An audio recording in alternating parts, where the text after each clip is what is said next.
the energy, the faith, the devotion. It's one of President John F. Kennedy's most enduring legacies, his call for Americans to serve. Ask not what your country can do for you. Ask what you can do for your country. It inspired millions to join the Peace Corps, enlist, and run for office, including his own children and grandchildren.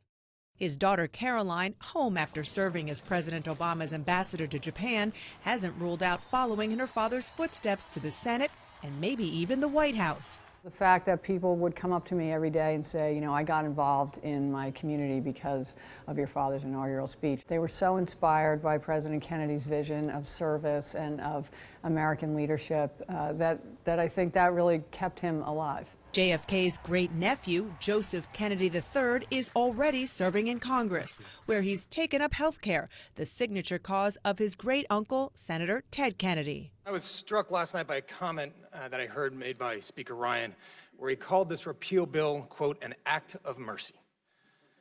With all due respect to our Speaker, he and I must have read different scripture.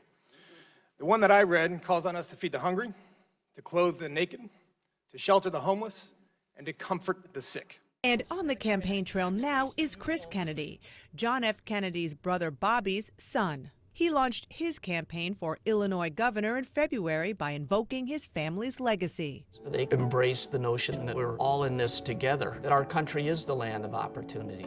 That's the country I want for my kids. And who knows, even younger Kennedys may be eyeing public office too.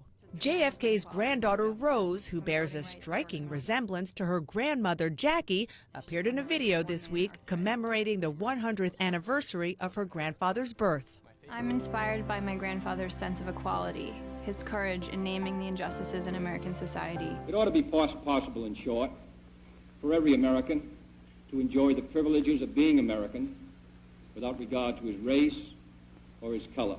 But we are still faced with tremendous inequality and injustice. And all eyes are on Jack Kennedy's grandson, also named Jack, who is studying the former president's legacy carefully. My favorite speech of his is his speech that he gave at Rice University, explaining to America why we should go to the moon. We choose to go to the moon in this decade and do the other things, not because they are easy, but because they are hard.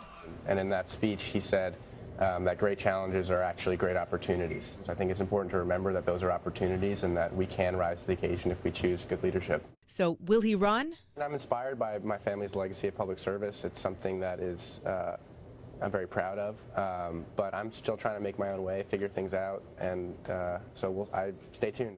Dana Bash, CNN, Washington.